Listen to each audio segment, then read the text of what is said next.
आज भक्त सोहनलाल जी, भक्त मोहनलाल जी और भक्तानी, उन दोनों के मन की इच्छा कि प्रभु हमारे घर पधारे और अपनी कृपा लुटाएं, तो आज वो इच्छा पूरी हुई है। कारण बना कि किस तरह से कितने वर्ष उन्होंने सरकार की नौकरी की और उसके पश्चात प्रभु की कृपा से रिटायरमेंट होने वाली है और पूरा परिवार इकट्ठा होकर के आज श्री गुरु महाराज जी का शुक्रिया अदा कर रहा है कि प्रभु जो आपने समय दिया, उतार चढ़ाव कई आए जीवन में, लेकिन हर पल आपका साथ रहा, हर पल आपने अपना हाथ पकड़ा, हमारा हाथ पकड़ करके इस संसार में चलने की ताकत बख्शी और आज इस मुकाम पर पहुंचे हैं कि गुरु महाराज जी का आशीर्वाद उन्हें प्राप्त हो रहा है। ये खुशियां, ये कृपा सदा बनी रहे। गुरु महाराज जी के चरणों में प्रार्थना करने के लिए ये सत्संग रखा गया है कि गुरु महाराज जी, जीवन में सरकार की नौकरी तो बहुत की, लेकिन अब सच्ची सरकार की नौकरी करनी है। उस मालिक के गुण अनुवाद गाने हैं, उस मालिक का भजन सिमरन करना है। प्रभु जिस तरह से संसारिक नौकरी को पूर्ण किया, बड़े अच्छे ढंग से निभाया, ऐसे ही आज गुरु महाराज जी से हम आशीर्वाद मांगते हैं कि आगे गुरु महाराज जी के दरबार की नौकरी और उनकी सेवा सिमरन करते हुए ये जीवन बीते, यही प्रभु के चरणों में प्रार्थना करते हैं। क्योंकि ये जीवन तो सही मायने में हमें भक्ति करने के लिए मिला है, प्रभु का सिमरन करने के लिए और सेवा करने के लिए। लेकिन प्रभु की माया कुछ ऐसी है कि हमें संसार में अपने आप में उलझाए रखती है। हमें संसार की बातें, संसार में उठना बैठना, संसार के काम करना, ये सब अच्छा लगता है। लेकिन संत महापुरुष समझाते हैं कि संसार के कार्य करते करते हमें उस परम पिता परमात्मा को भी याद रखना है, उसका भी भजन सिमरन करते रहना है। जीवन हमारा परिश्रम से भरा होता है, हमें पुरुषार्थ करना ही पड़ता है। संघर्ष बहुत है जीवन में, जिंदगी सारा जीवन हम संघर्ष करते करते बिता देते हैं।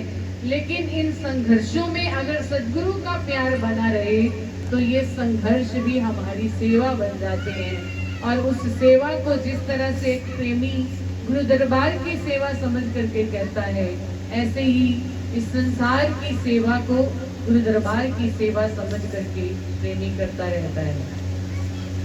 आप सब बहुत देर से सत्संग सुन रहे हैं, भजन सुन रहे हैं, बड़ा आनंद आ रहा था। लेकिन कहते हैं कि गाने और उसको अपने जीवन में उतारने में बहुत फर्क होता है। मुख से हम भजन गा लेते हैं कि गुरु महाराज जी, हमारा जीवन है तेरे हवाले, तू जाने तेरा काम जाने। हम कहते जरूर हैं, लेकिन उनके हवाले अपना जीवन करते नहीं हैं। हम अपना जीवन स्वयं आप जीना सीखते हैं। हम चाहते हैं कि हम खुद ही कमाते हैं, खुद ही अपना परिवार पालते हैं, खुद ही सब करते हैं। लेकिन ये रचना उस परम पिता परमात्मा की है।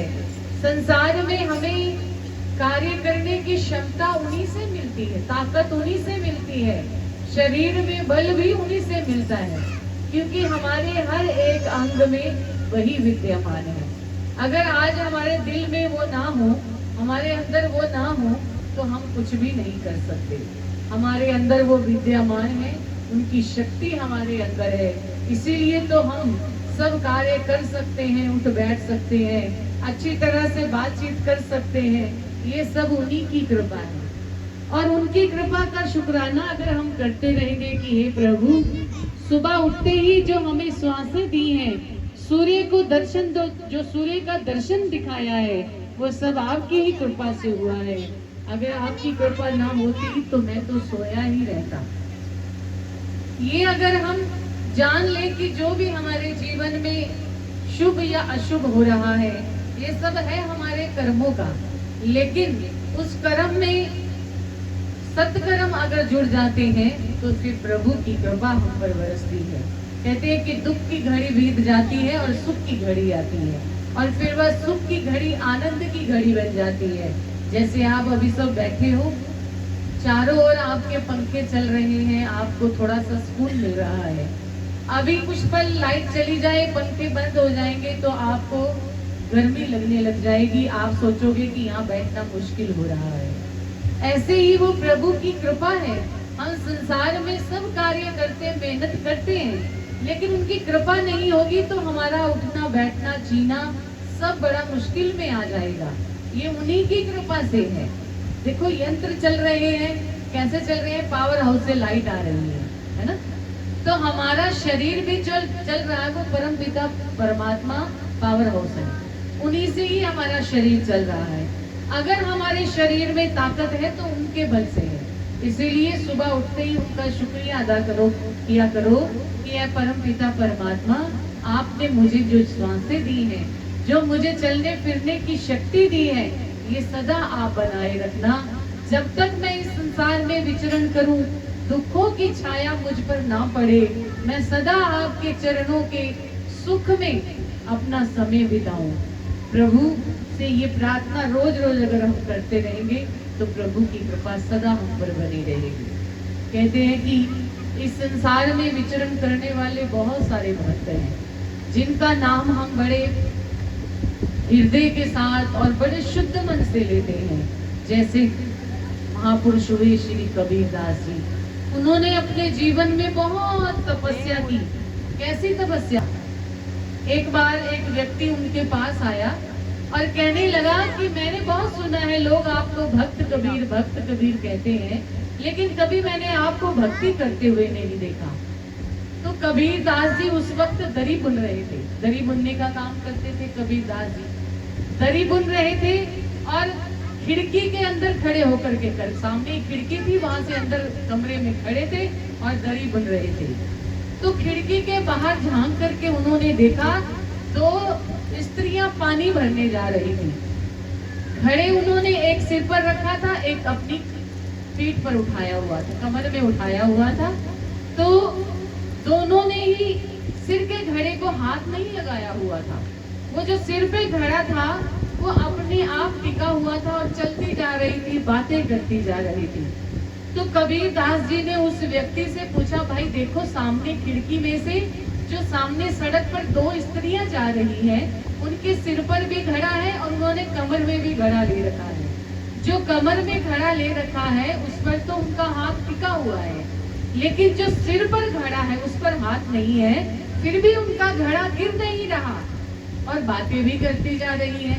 कबीरदास जी ने उस व्यक्ति को कहा, जिसने उनसे पूछा कि आप कभी भक्ति नहीं करते हो, फिर भी लोग आपको भक्त कबीर कहते हैं।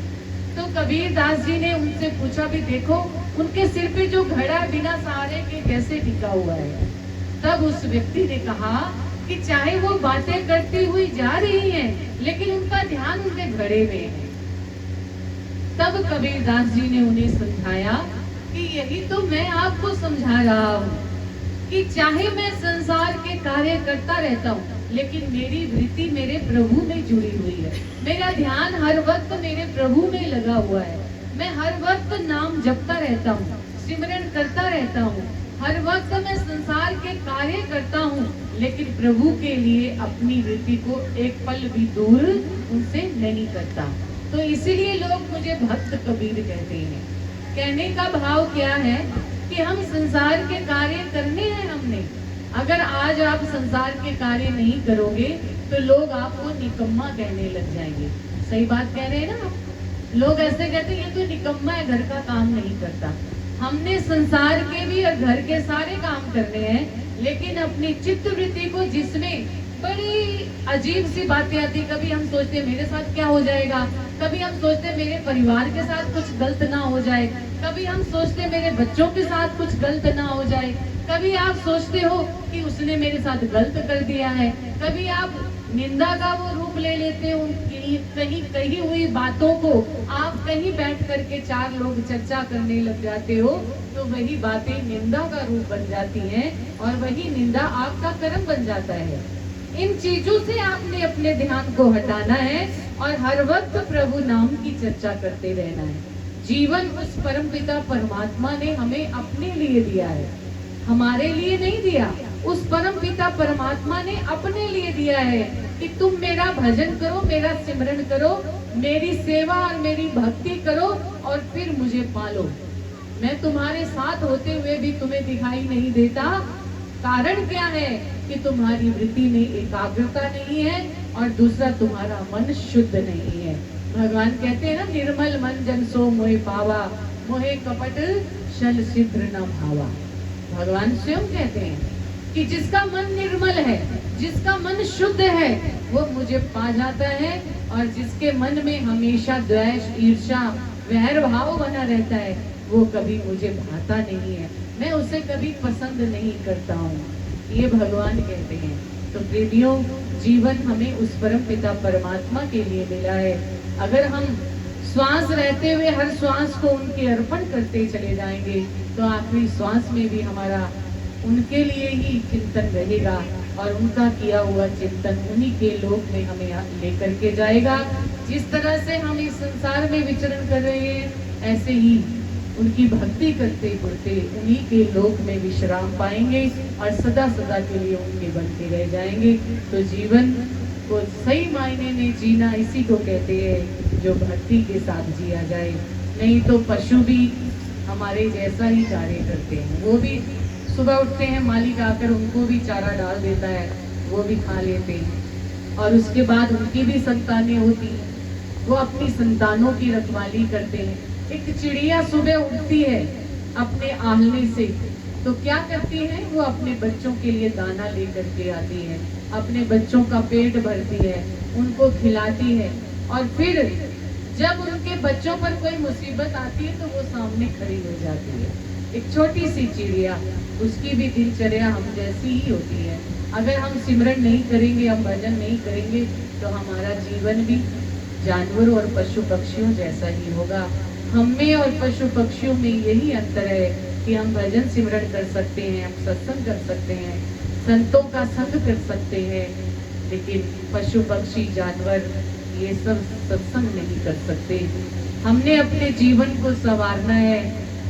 कहते हैं कि पार्लर में जाकर के घंटों घंटों बैठ करके लोग दिखते हैं, जब कोई पार्टी या कुछ शादी विवाह होता है तो पार्लर जाते हैं। उससे अच्छा है कि अपनी अंतरात्मा को संवार लो।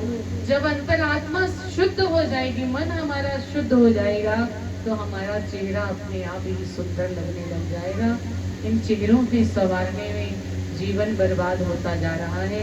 इस जीवन को हमने बर्बादी के रास्ते पर ना ले जा करके हमने सुगम और सरल रास्ते पर ले जा करके प्रभु से साक्षात्कार करना है। वो प्रभु का दर्शन, वो प्रभु का प्रेम बहुत अच्छा और सुखदायी है। जब हम उस परम पिता परमात्मा का दर्शन करते हैं तो ऐसा आनंद मिलता है जैसे वो हमें स्वर्ग में बिठा करके झूले दे रहे हो अपने हाथों से, ऐसा अनुभव होता है। आप सब लोग भी ऐसा ही अपने मन में भाव जगाइए। गुरुदेव की शरण ली है तो गुरु के वचनों का पालन भी किया करो। उनका जो हमें बताया हुआ मार्ग है कि सदा भक्ति करते रहो, संसार के सब कार्य भी करो, लेकिन भजन भक्ति मत छोड़ो। सुबह उठते ही पहले परम पिता परमात्मा का सिमरन भजन करो, उसके बाद दुनिया के सारे कार्य करो। एक फोन को चार्ज करने के लिए आप उसे चार्जर के साथ जोड़ते हो, तभी ही सारा दिन उससे काम लेते हो, है ना ऐसा? अगर आपको सारा दिन फोन यूज करना है तो उसे आप रात्रि को क्या करते हो, चार्जिंग में चार्ज को लगा करके फोन चार्जिंग पर छोड़ देते हो, ताकि सुबह तक मेरा फोन फुल हो जाए, उसमें फुल चार्जिंग हो जाए और मैंने सारा दिन उसको यूज करना है, फिर मुझे चार्ज ना करना पड़े। तो हमारा शरीर भी उनकी ही भक्ति से चार्ज होता है, हमारी आत्मा परमात्मा के भजन से चार्ज होती है। अगर हम उनका भजन करते हुए अपने आप को चार्ज रखेंगे तो कभी भी हम बूढ़े नहीं होंगे, कभी हमें आलस्य नहीं आएगा, कभी हमें थकावट नहीं होगी, हमारा शरीर सदा ही हष्ट पुष्ट रहेगा। इतना ही हम आपको समझा सकते हैं। आप अपना जीवन संवार लेंगे तो आपका है, अगर नहीं संवारेंगे तो ये तो किसी का भी नहीं है ना। एक ना एक दिन ये धोखा दे जाता है। तो इसलिए इस शरीर को संवारना ही परमात्मा का भजन सिमरन करना है, उन्हीं से ही संवार सकते हैं। आप हमेशा अपने आप को भजन से जोड़ करके रखें, सिमरन से जोड़ कर रखें। हमें कई बार सुनकर के माया देवी अपने भक्तानी गुरु महाराज जी की बहुत प्यारी शिष्य है, बैठी हैं। ये अपने गुरु महाराज जी के प्रति इतने समर्पण भाव से रहती हैं कि सुबह उठते ही गुरु महाराज जी का सिमरन भजन करती हैं। इन्होंने हमें बताया कि भक्त जी भजन नहीं करते थे, सिमरन नहीं करते थे, लेकिन अब वो भी करते हैं। कैसे? एक परिवार का एक सदस्य जब घर में भजन करने लग जाता है ना, तो दूसरे के ऊपर असर होने लग जाता है। इसीलिए जीवन में कभी परिस्थिति आए तो दुखी मत हुआ करो, भजन में बैठ जाया करो, सिमरन करते रहा करो।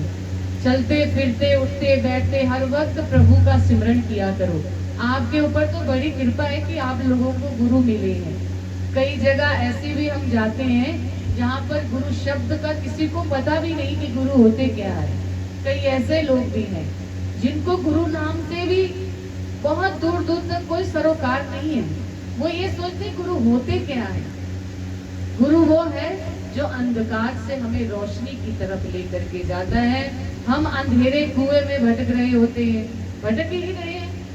जब तक गुरु नहीं मिलते तब तक अंधेरे कुएं में लटके होते हैं, और जब गुरु मिल जाते हैं तो प्रकाश लेकर के आते हैं। हम उस अंधेरे कुएं से बाहर आ जाते हैं और अपना जीवन संवारने लग जाते हैं। तो हमारा जीवन उस प्रभु ने बहुत अनमोल दिया है। आज एक भक्त की कृपा से आप सबको गुरु महाराज जी के दर्शन हो रहे हैं। भक्त मोहन लाल जी पर गुरु महाराज जी की बड़ी कृपा हुई है कि महाराज जी ने उन्हें अपने भजन सिमरन से जोड़ा है। भक्तानी के मन के भाव गुरु महाराज जी ने पूरे किए कि मेरे परिवार में भी भजन भक्ति बढ़े, तो वो बढ़ रही है, ये सदा बढ़ती रहे। यही गुरु महाराज जी के हम चरणों में प्रार्थना करते हैं। गुरु महाराज जी का आशीर्वाद सदा परिवार पर बना रहे, बच्चों पर बना रहे, और आप भी सब जितने गुरु महाराज जी के चरणों में बैठे हैं, आप सब पर भी गुरु महाराज जी की कृपा दृष्टि पड़ रही है। आप सब पर भी गुरु महाराज जी का आशीर्वाद सदा बरसता रहे। यही गुरु महाराज जी के चरणों में हम प्रार्थना करते हैं।